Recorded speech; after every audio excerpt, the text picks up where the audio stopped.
사랑하고 축복합니다. 제가 며칠 전에 겪었던 일이에요. 은찬이를 학교로 가는 버스에 태워보내고 집으로 오는 길이었는데, 집 앞에서 제가 처음 보는 낯선 분께서 학교로, 이 경동초등학교로 등교하고 있는 아이들을 붙들고 계속해서 뭔가를 이렇게 묻고 계시더라고요. 멀리서는 확인할 수 없었는데 가까이 와 보니까 그분께서 아이들에게 무엇을 묻고 있는지를 알 수가 있었어요. 그분이 아이들에게 그렇게 묻더라고요. 얘들아, 너희도 혹시 예수님에 대해서 듣고 싶지 않니? 예수님에 대해서 들어볼래? 이런 질문을 이제 하고 있는 거예요. 이 아이들이 한 명의 아이들도 네 라고 대답하지 않고 굉장히 난감한 표정으로 그 아저씨를 지나갔습니다. 저는 굉장히 궁금했어요. 그분이 뭐 하는 사람인지, 그리고 그분이 예수님에 대해서 들려주고 싶어 하시는 것 같은데 그분이 예수님을 어떻게 소개할 것인지가 굉장히 궁금했습니다. 마침 아이들은 그 아저씨 이야기를 듣지 않고 또 다른 사람들에게 이렇게 질문을 하는데도 계속 거부당하니까 굉장히 낙심한 표정을 짓는 그분과 제가 눈이 딱 마주친 거예요. 그래서 그분이 저에게 다가오시더니 이렇게 말씀하시는 거예요. 혹시 예수님에 대해서 들어보실래요? 이렇게 물으신 거예요. 그럼 제가 어떻게 했을까요? 네, 듣고 싶어요. 들려주세요. 네, 이렇게 얘기했습니다. 네. 그분이 굉장히 당황하시더니 예수님에 대해서 들려주시는 거예요. 근데 그분이 갑자기 폰을 꺼내시는 겁니다. 폰을 꺼내시더니 그 폰에 담겨져 있는 내용을 그냥 줄줄줄 읽기 시작했어요. 태초에 하나님께서 천지를 창조하셨다고 하는 이야기, 아담과 하와를 만드셨고 아담과 하와가 하나님이 먹지 말라고 하신 선악과를 먹어서 죄가 들어왔다는 이야기, 그 이야기를 이제 줄줄 해주시는 거예요. 그분은 휴대폰을 보면서도 제 얼굴을 단 한 번도 쳐다보시지 않았어요. 제가 이해하고 있는지, 제가 그분의 말씀을 듣고 있는지에 대해서는 별로 관심이 없어 보였어요. 그냥 휴대폰에 기록된 내용을 줄줄줄 읽기만 하셨어요. 제가 너무 답답한 마음에 그렇게 말씀드렸죠. 저 잠깐만요. 지금 무슨 말씀하시는지 하나도 이해 못하겠어요. 선악과가 뭐예요? 그 왜 만드신 거예요? 이렇게 물어봤어요. 그래서 그분이 난감한 표정을 지시더니 일단 한번 들어보시라고 얘기를 하시고 계속해서 휴대폰에 준비된 뭔가를 계속해서 읽어주셨습니다. 너무 답답해서 다시 제동을 걸었습니다. 잠깐만요. 저를 좀 보면서 저와 같이 얘기를 좀 해주셨으면 좋겠어요. 하나님이 선악과를 왜 만드셨죠? 그리고 하나님은 아담과 하와가 선악과를 먹으실 것이라는 사실을 몰랐던 건가요? 그래서 그 사람이 당황하시더니 하나님은 전지전능하시기 때문에 다 알고 계십니다. 자, 일단 한번 들어보세요 라고 하더니 다시 노아의 홍수로부터 계속해서 말씀을 해 주시는 거예요. 그대로 있다가는 창세기 1장부터 50장까지를 다 듣겠다 싶어서 제가 정중하게 말씀을 드렸습니다. 저기요, 지금 성경에 대해서 말씀을 하고 계신 것 같은데 내용을 읽지 말고 저에게 가르쳐 주셨으면 좋겠어요. 선악과가 뭔지, 그게 왜 아담과 하와를 죄인으로 만든 것이고 그게 왜 우리에게 영향을 주는 것인지 알려주셔야 될 것 같아요.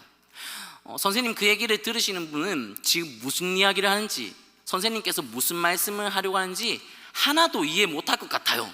그렇게 말씀을 드렸습니다. 그분은 갑자기 당황한 표정을 지으시면서 저에게 이렇게 질문하셨어요. 혹시 목사님이세요? 네. 그래서 저기 앞에 교회 보이시죠? 보모교회 목사예요. 그렇게 이야기를 했습니다. 자, 그러자 그 사람이 힘이 빠지신 듯 진짜 그냥 가세요 이렇게 말씀하시는 거예요. 그래서 그냥 갔죠. 그냥 가는데 그분이 하필 저랑 같은 엘리베이터를 타시는 거예요. 같은 라인에 살고 있는 분이셨던 거예요. 그래서 난감한 표정을 짓고 있는 그분, 똥 씌운 표정을 하고 있는 그분과 올라가면서 제가 질문을 했어요. 저 혹시 무슨 숙제 하시는 거예요? 물어봤어요. 자, 그러자 그분은 아니요, 됐거든요 라고 얘기하시더니 그냥 먼저 내리시고 저는 씁쓸한 기분으로 계속해서 저의 집으로 올라왔던 그런 기억이 있습니다. 예수님에 대해서 말씀해 주신다고 해서 저는 예수님에 대해서 들려주실 줄 알았는데 예수님에 대해서는 한 번도 언급하지 않았던 것 같아요. 그때 이후로부터 그분을 다시 만난 적도 없었고 그분으로부터 예수님에 대해서 들을 기회가 전혀 없었습니다. 사실 굉장히 씁쓸한 경험이었습니다. 만약 제가 아니라 다른 사람이 그분의 얘기를 들었다면 그러면 어땠을까? 말씀을 듣는 상대방에게는 관심이 없고 본인이 준비한 뭔가를 계속해서 읽기에만 급급한 그 사람을 보면서 얼마나 좀 답답했을까? 그리고 그 사람이 기독교에 대해서 뭐라고 생각했을까? 물론 출근 때문에 시간이 없어서, 또 제가 성격이 굉장히 급한 사람인데 성격이 급한 탓에 그분의 말씀을 다 듣지 못한 것도 있을 수 있겠지만, 이 일을 통해 저는 참 많은 것을 고민하게 됐습니다. 그리고 결국 교회가, 이 목회자가 성도들을 제대로 가르쳐주지 못한 결과라는 생각을 하게 됐어요. 그래서 오늘 특별히 성찬이 진행되는 오늘 여러분들과 함께 이 갈라디아서 본문의 말씀을 통해 우리가 믿고 우리가 고백하고 또 우리가 소중하게 생각하는 복음이 무엇인지에 대해서 함께 점검하는 시간을 좀 가져보고자 합니다. 우리가 생애의 마지막 순간까지 전해야 하는 것이 바로 복음이라고 하는 것인데, 이 복음이 무엇인지 살펴보고 또 복음을 들은 자로서의 정체성을 확인함으로 들은 복음을 언제 어디서나 담대하게 분명하고도 확실하게 증거할 수 있는 여러분들 모두가 될 수 있기를 간절히, 정말 간절히 소망합니다. 자, 오늘 본문을 보시면 바울은 다른 복음이라고 하는 표현을 사용하면서 이 다른 복음을 따르는 성도들의 연약함에 대해서 지적하고 있어요. 다른 복음에서 이 다른이라고 하는 것은 진짜와는 본질적으로 차이가 나는 뭔가를 설명할 때 사용된 단어입니다. 성경에서는 참된 것이 아닌 것, 그리고 진짜가 아닌 가짜라는 뜻이에요. 그래서 본문에 제시되고 있는 이 다른 복음을 이해하기 쉽게 표현하면 거짓 복음, 가짜 복음, 짝퉁 복음이라고 하는 말로 대체할 수 있습니다. 이 당시 갈라디아 교회에 속된 이 많은 성도들이 이와 같이 참된 복음, 진짜 복음이 아니라 거짓 복음, 가짜 복음, 짝퉁 복음을 따르고 있었다고 하는 뜻이죠. 그들이 이와 같이 진짜이고 진리가 아닌 다른 복음을 따르고 있었던 이유가 무엇일까요? 그 이유를 파악하기 이전에 먼저 복음이 무엇인지를 살펴봐야 합니다. 우리 마가복음 1장 1절 말씀 함께 살펴보도록 하겠습니다. 마가복음 1장 1절 말씀, 네, 제가 읽어드리도록 하겠습니다. 하나님의 아들 예수 그리스도의 복음의 시작이라. 다시 한번 말씀드릴게요. 하나님의 아들 예수 그리스도의 복음의 시작이라. 마가복음 1장 1절입니다. 여기 보시면 이 본문의 저자인 마가는 하나님의 아들이신 예수 그리스도의 복음이 시작되었다고 선포하고 있어요.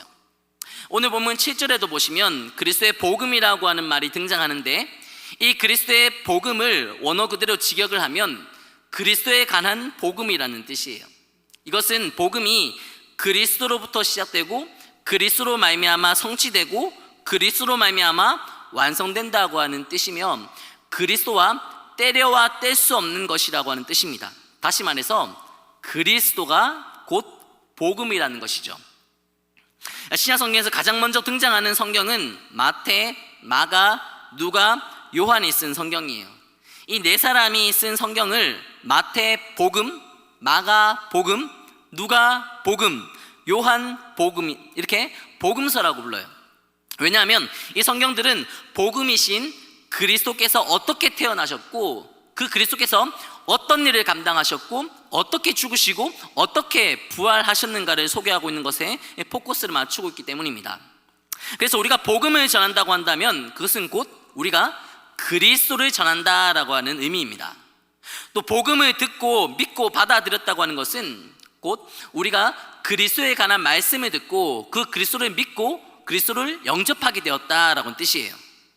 그리스도가 빠진 복음, 그리스도가 없는 복음은 존재할 수 없는데, 만약 그런 복음을 주장한다면 그게 바로 다른 복음이라고 하는 뜻이에요. 자, 이 부분을 좀 더 확실하게 짚어보기 위해 오늘 본문 6절 말씀을 같이 한번 읽어보도록 하겠습니다. 6절 말씀 함께 읽어보겠습니다. 여러분 성경 펴시고 같이 한번 따라와 주셨으면 좋겠습니다. 자막이 준비된 것 같지 않으니까 우리 본문 6절 말씀 같이 한번 읽어보도록 하겠습니다. 그리스도의 은혜로 너희를 부르신 이를 이같이 속히 떠나 다른 복음을 따르는 것을 내가 이상하게 여기노라. 원래 우리는 죄로 인해 하나님과 단절되었고 하나님과의 관계가 깨어졌으며 도무지 하나님 앞으로 나아갈 수 없는 자들이었죠. 그런데 스스로 아무것도 할 수 없었던 우리를 위해 하나님께서 독생자이신 예수 그리스도를 보내주셨습니다. 그분 그리스도로 말미암아 하나님과 우리 사이에 막혔던 담이 허물어졌고, 끊어졌던 하나님과 우리의 이 관계의 줄이 다시 이어졌고, 죄로 인해 죽을 수밖에 없었던 우리가 살게 됐어요. 이 모든 것이 하나님이 베풀어 주신 은혜의 결과입니다. 하나님의 은혜로 말미암아 그리스도가 우리에게 주어진 것이고, 그분 그리스도를 통해 우리는 복음을 만나고 복음을 누릴 수 있게 된 것이죠. 근데 당시 갈라디아 교회 안에는 이러한 은혜를 베푸신 하나님을 떠나 다른 복음을 따르는 자들이 있었다고 하는 거예요. 그들은 진짜 복음, 참된 복음이신 그리스도를 떠나 복음이 아닌 다른 것, 가짜이고 거짓된 것을 따라갔다는 것이죠.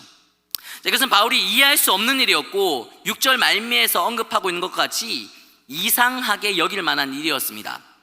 그래서 바울은 그들이 다른 복음을 따르게 된 배경에 대해서 진단하는데, 우리 본문 7절 말씀 같이 한번 읽어보도록 하겠습니다. 7절 말씀 함께 있습니다. 다른 복음은 없나니 다만 어떤 사람들이 너희를 교란하여 그리스도의 복음을 변하게 하려 함이라. 자, 여기 기록된 것과 같이 어떤 사람들이 성도들을 교란하게 했어요. 교란하게 했다고 하는 것은 마음을 흔들어서 중심을 잃어버리게 했다, 불안하게 만들었다, 이런 뜻입니다. 어떤 사람들이 참된 복음, 진짜 복음을 다른 복음, 즉 거짓 복음, 가짜 복음, 짝퉁 복음으로 변질시켜서 지금 성도들의 마음을 흔들었고 불안하게 만들었다고 하는 것이죠. 자, 그렇다면 이와 같이 진짜 복음이 아닌 다른 복음을 전해서 성도들의 마음을 흔들어 놓은 이 사람들은 도대체 어떤 사람들일까요? 네, 그들은 바로 유대 율법주의자들이었습니다. 이들은 율법의 우월성과 율법의 탁월함을 내세우고 율법에서 제시하고 있는 행위를 대단히 중요하게 생각하고 주장했던 자들이에요. 즉 구약시대로부터 이어져 내려온 율법과 명령과 규례와 지침을 완벽하게 준수하고 율법에 기록된 이 절기를 철저하게 지키고 아브라함 때로부터 이어져 내려온 할례를 반드시 받아야지만 구원에 이를 수 있다고 주장했던 것이죠. 갈라디아 교회 성도들은 하나님이 보내신 그리스도를 믿음으로 말미암아 구원받는 것이라고 들었고 그렇게 생각하고 있었는데, 그것이 복음이라 생각했는데, 이와 같이 율법을 지켜야 한다고 주장하는 유대 율법주의자들로 인해 마음의 중심을 잡지 못하고 갈팡질팡하게 되었고 불안함에 휩싸이게 되었던 겁니다. 자, 바울은 이와 같이 다른 복음을 주장하는 자들은 천사라 할지라도 저주를 받을 것이라고 말합니다. 우리 본문 8절 말씀 같이 한번 읽어볼게요.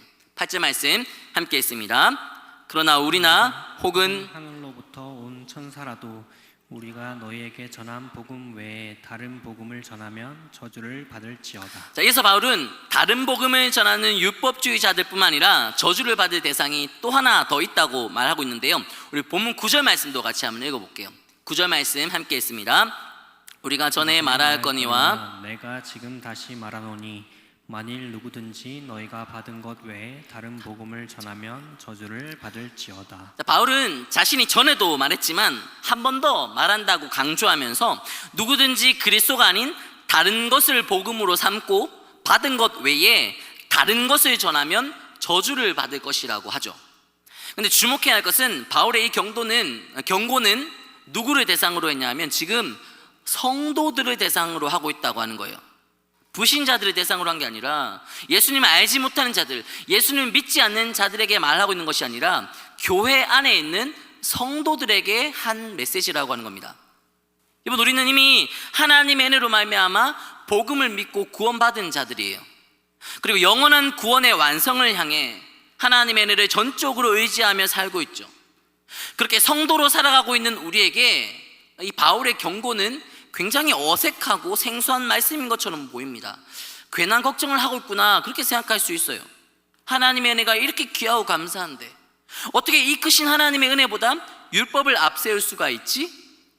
생명 바쳐 나를 살리신 그리스도의 복음이 그 무엇보다도 소중하고 그 무엇보다 나에게 귀한데 어떻게 그리스도가 아닌 다른 것을 의지할 수 있지? 어떻게 다른 것을 복음으로 둔갑시킬 수 있지? 바울이 지금 괜한 걱정하고 있네, 그렇게 생각할 수 있다는 거예요. 자, 그러나 사랑하는 여러분, 우리는 경험을 통해 너무나 잘 알고 있습니다. 하나님의 은혜가 정말로 귀하고 감사하지만 그걸 모르는 게 아니지만 우리는 하나님의 은혜를 너무나 자주 잊어버리며 살아요. 그리스도의 복음이 전부라고 하는 것은 우리가 알고 있는 너무나 분명한 사실인데 우리는 수시로 복음이 아닌 다른 것으로 우리의 만족을 채워가려고 합니다. 그래서 하나님의 은혜로 말미암은 승리와 만족과 감사를 누리며 기쁘게 살아가기보다는 우리에게 채워지지 못한 욕망으로 인해, 해결되지 않은 문제들로 인해 수시로 우리는 원망하고 있고 불평하면서 살아가요. 복음으로 무장되어서 견고하고 담대하고 흔들리지 않는 믿음의 삶을 이어갈 때보다 욕망과 문제 앞에 넘어지고 실족하고 또 좌절함으로 인해 절망하는 자신의 모습을 발견할 때가 훨씬 많습니다. 그렇지 않나요? 이유가 뭘까요? 하나님의 은혜가 부족하기 때문인가요? 복음의 능력이 나타나지 않아서 그렇습니까? 그렇지 않습니다. 하나님의 은혜는 절대로 부족하지 않아요. 전적인 하나님, 그분의 은혜로 우리 삶에 허락하신 이 복음의 능력 또한 절대로 작지 않습니다. 그럼에도 불구하고 부족함이 없는 하나님의 은혜를 믿고 절대로 작지 않은 복음의 능력을 인정하며 살아가는 우리의 삶에 불평이 있고 원망이 있고 실패가 있고 절망이 있고 죄책감으로 말미암은 고통이 극심한 이유가 뭘까요? 정말 아이러니하게도 우리가 율법주의에 매여서 살아가고 있기 때문입니다. 하나님의 은혜를 의지하고 복음의 능력을 소망으로 품고 살아가는 우리가 실제로는 율법주의에 매여 있다는 거예요. 인정하고 싶지 않죠? 여러분, 이러한 사실을 인정하고 돌이키기 위해서는 이 복음과 율법의 차이점에 대해서 이해가 필요합니다. 이 복음과 율법의 가장 두드러진 차이점은, 복음은 철저하게 하나님 의존적인 것이지만 율법은 철저하게 자기중심적이라고 하는 거예요. 복음을 믿고 따르는 사람들은 모든 것이 하나님의 은혜로 말미암은 것이라는 사실을 알고 인정하기 때문에 자신을 드러내지도 않고 자신에게서 높임받을 만한 어떠한 근거나 가능성도 찾지 않습니다. 그러나 율법을 따르는 사람들은 무엇인가를 감당하고 뭔가를 갖춘 자기 자신을 드러내기를 바라면서 자신의 행동과 자신의 신분과 자신의 공로와 자신의 특별함과 자신의 우월함, 이런 것들을 자랑하고 싶어 합니다. 근데 사실 이게 우리의 본성이에요. 누구나 자신을 앞세우고 자기 뜻, 자기 생각을 고집하려고 하는 본성을 가지고 있죠. 그렇다면 은혜를 받은 자로서, 복음을 맛보고 그로 인해 다시 태어난 자들로서 여러분, 우리는 어떻게 살아야 할까요? 자기 중심적인 스스로의 본성을 인정하고 부지런히 자신의 본성과 맞서 싸워야 합니다. 자기 뜻, 자기 자신의 정욕에 지배당하지 않도록 하기 위해, 자신을 높이고 자신을 드러내고 싶어하는 욕망에 휩쓸리지 않기 위해, 자신만 옳고 자신만 맞고 다른 사람들은 틀렸다고 하는 자기 중심적인 모습으로 살지 않도록 하기 위해 부단히 하나님을 찾고 끊임없이 그분의 도우심을 의지하며 살아야 합니다. 구원받기 위해서가 아니고 복음을 누리기 위해서도 아니에요. 이미 구원받은 자들로서, 이미 복음의 능력을 맛보고 경험한 자들로서, 그러나 아직 완성된 구원, 완전한 구원에 이른 완전하고 완벽한 존재가 아닌 자들로서 이렇게 구별된 삶을 통해 주어진 은혜가 드러나고 은혜가 나타나고 증거되도록 노력해야 한다는 거예요. 자신이 여전히 본성의 지배를 받고 본성의 영향력 아래 살아갈 수밖에 없는 존재라고 하는 것을 인정하면서 이 본성대로 자기 자신을 드러내는 율법주의자가 아니라 부단히 자신을 부인하는 자로 살기 위해 몸부림쳐야 한다는 거죠. 여러분, 예수님이 제 아들을 부르셨을 때 그때 제 아들에게는 이전과는 다른 새로운 삶이 펼쳐졌어요. 더 이상 뭔가를 감당해야 하는 자들로 사는 것이 아니라 예수님 안에서 모든 것을 누리는 자들로 살아가게 됐어요. 우리 또한 마찬가지죠. 우리 또한 예수님의 부르심으로 말미암아 다시 태어나 그 예수님 안에서 모든 것을 누리는 자들이 됐습니다. 예수님의 이러한 부르심은 우리의 혈통이나 우리의 행동이나 우리의 신분이나 우리의 자격이나 어떤 특별함을 근거로 한 부르심이 아니라 전적인 하나님의 은혜로 말미암아 모든 것을 누리도록 하신 부르심이었던 거예요. 그러나 사랑하는 여러분, 전적인 하나님의 은혜로 우리가 부르심을 받았다고 해서 그게 끝은 아닙니다. 오히려 시작이에요.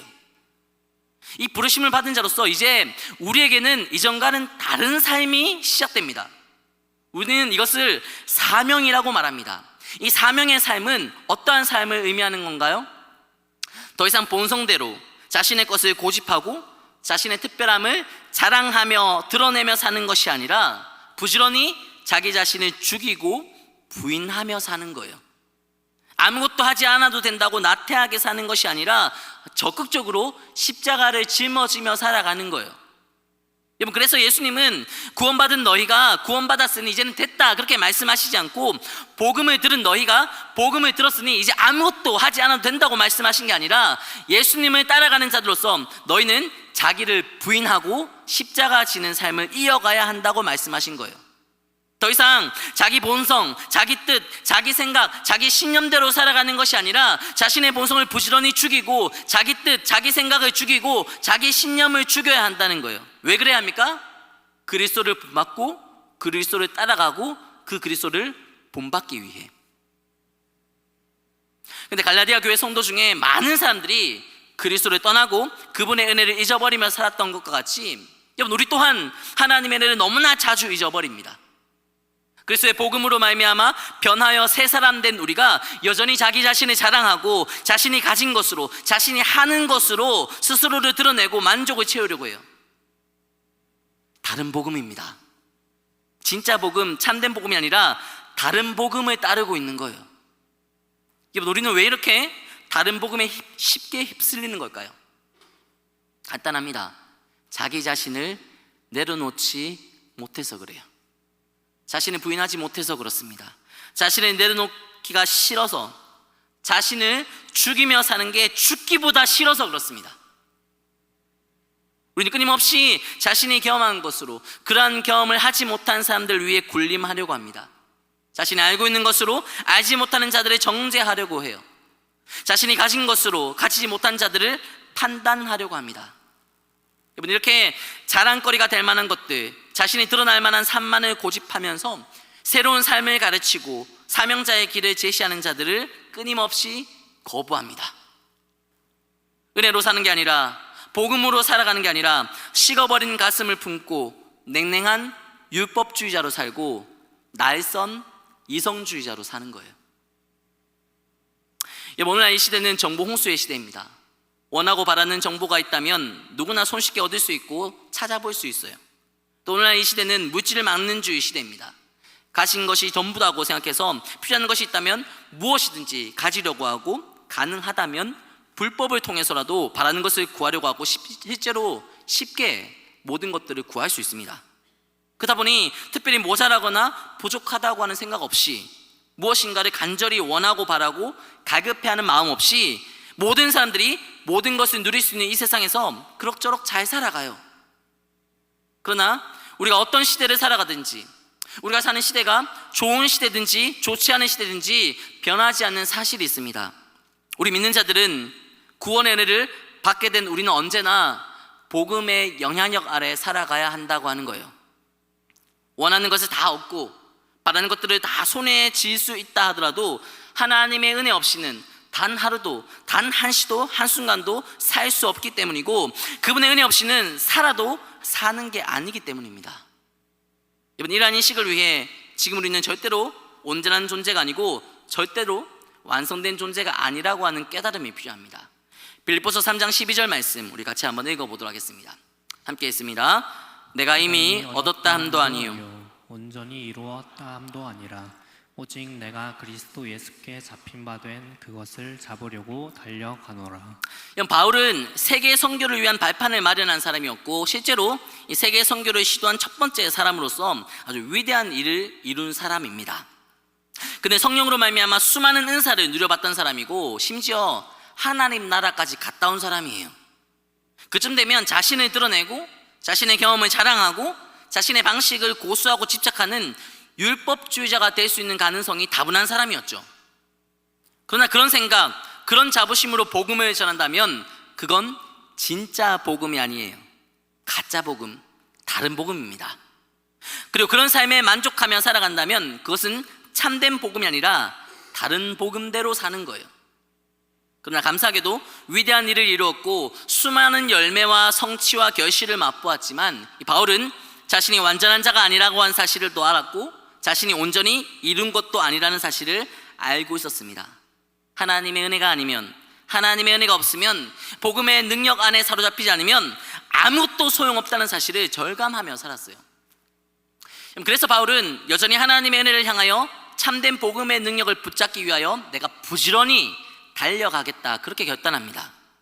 이러한 삶이 가능했던 이유, 즉 본성대로 살지 않고 다른 복음에 휩쓸리지 않고 복음대로 살고 하나님의 은혜만을 붙잡고 의지하며 살 수 있었던 비결이 있습니다.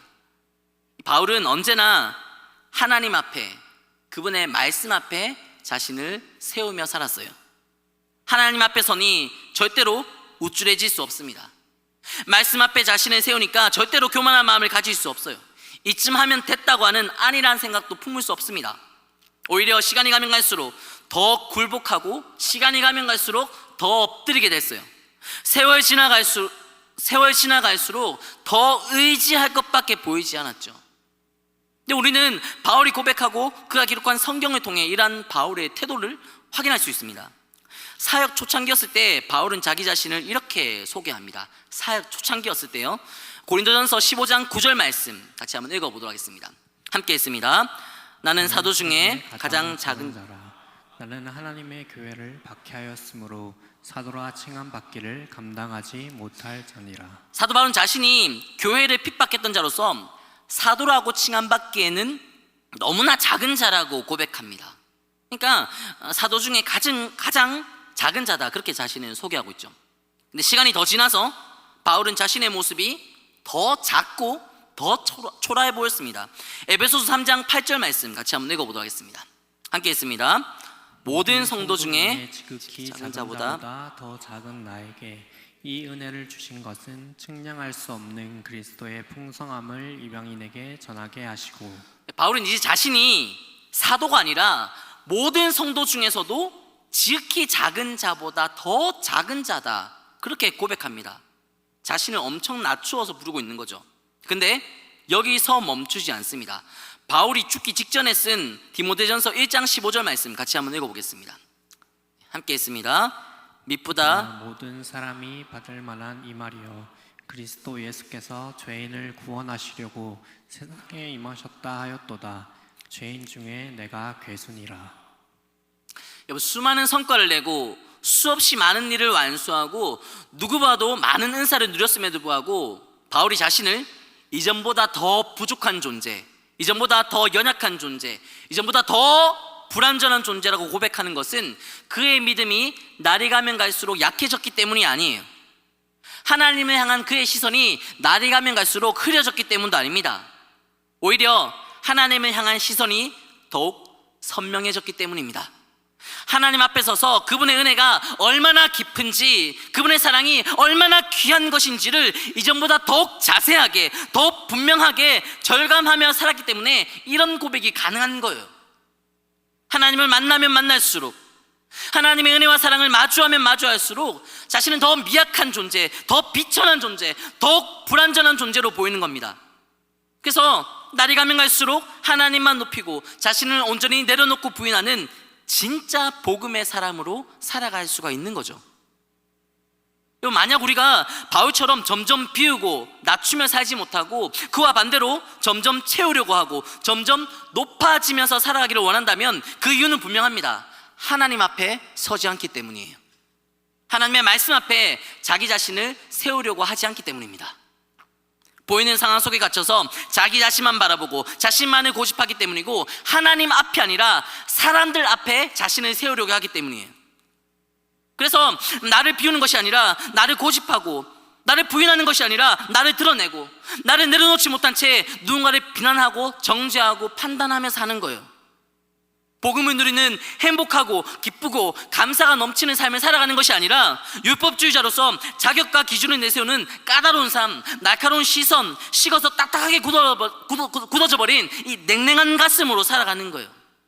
여러분, 이게 우리의 실상일 수 있습니다. 자, 그러나 사랑하는 여러분, 안심하십시오. 그리고 감사하시기 바랍니다.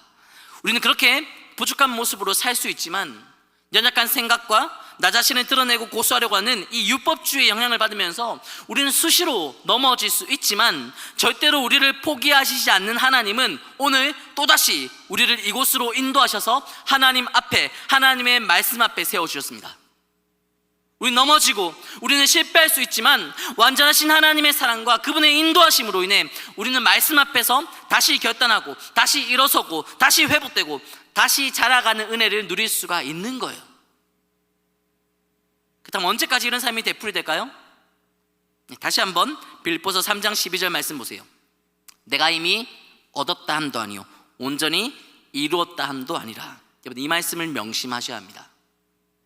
하나님이 우리를 위해 예비하신 나라에 들어가 완전한 구원을 이루는 그날에 이르기까지, 완전한 복음의 성취를 경험하고 온전한 성숙과 영화를 누리는 그때 이르기까지 넘어진 우리를 일으켜 세우시는 하나님의 은혜를 공급받고 또 넘어지고 다시 일으켜 세워주시는 은혜를 경험하는 이러한 모습은 앞으로도 계속해서 이어질 거예요. 그러나 절대로 패배할 수 없는 하나님의 은혜가 우리를 절대로 내버려 두시지 않고 반드시 승리의 길로 인도하실 겁니다. 절대로 좌절되지 않는 하나님의 사랑이 우리를 절대로 외면하지 않으시고 끝까지 우리를 붙들어 주실 거예요. 믿음의 눈을 들어 이러한 하나님의 시선을 의식하며 넘어져도 실패해도 다시 일어나 하나님 앞으로, 말씀 앞으로 끊임없이 나아가시고 이 복음이신 그리스도께서 확하시는 위로와 평안감, 안식으로 인해 또다시 회복과 성장의 은혜를 누리며 살아가는 여러분들 모두가 되시기를 바랍니다. 오늘 본문 마지막 절이죠. 본문 10절 말씀 같이 한번 읽어보도록 하겠습니다. 10절 말씀 함께 했습니다. 이제 내가 사람들에게 좋게 하랴, 하나님께 좋게 하랴, 사람들에게 기쁨을 구하랴. 내가 지금까지 사람들의 기쁨을 구하였다면 그리스도의 종이 아니니라. 여러분, 앞에 서 있는 저는 하나님의 말씀을 연구하고 또 그 말씀을 묵상해서 여러분들에게 복음을 증거하는 목사입니다. 이렇게 복음을 전하는 저에게 수시로 끊임없이 찾아오는 유혹이 있어요. 여러분, 혹시 제가 어떤 유혹을 받고 있는지 알고 계신가요? 저는 여러분들에게, 말씀을 듣는 여러분들에게 인정받고 싶은 욕망이 있습니다. 목사님 말씀 참 잘 전해주신다, 목사님 말씀을 들으면 은혜가 넘친다, 이런 이야기를 듣고 싶어요. 그래서 예화를 많이 사용해서 설교를 좀 쉽게 한다거나 아니면 재미있게 한다거나, 복음이 아니라 여러분들 듣기에 좋고 걸림이 되지 않는 부드럽고 따뜻한 말씀만을 여러분들에게 전해줘서 좋은 소리도 듣고 싶고 좋은 피드백을 받고 싶어요. 근데 본문 10절 말씀은 저에게 큰 찔림이 되고 울림이 되는 말씀이죠. 내가 사람들에게 좋게 하랴, 하나님께 좋게 하자. 여러분, 복음을 가르치고 전해야 하는 목사가 설교단을 이용해서 사람들에게 듣기 좋은 말, 그런 말만 해서 칭찬받고 높임 받으려고 한다면, 인정받으려고 하는 욕망에 지배당하면 순식간에 망가질 수 있습니다. 추락하고 변질될 수 있어요. 더 이상 그리스도의 종이 아닌 거죠. 여러분, 복음은 그리스도입니다. 그리스도 말고 내가 부각되거나 사람들 좋게 하려고 하는 의도로, 그래서 인정받으려고 하는 욕망으로 복음을 이용한다면 그거 다른 복음입니다. 내가 살고 내가 드러나기를 바란다면, 사람들을 좋게 하고 그래서 사람들에게 인정받기를 원한다면 그건 복음대로 사는 게 아니라 복음을 거부하며 살아가는 거예요. 복음을 듣고 복음을 받는 여러분들 역시 입맛에 맞는 말씀만을 고수하려고 하는 어긋난 욕망을 앞세우면 이렇게 순식간에 복음을 변질시키는 율법주의자들이 되어버릴 수 있습니다. 그러므로 사랑하는 여러분, 우린 다시 하나님 앞에, 그리고 말씀 앞에 서야 합니다.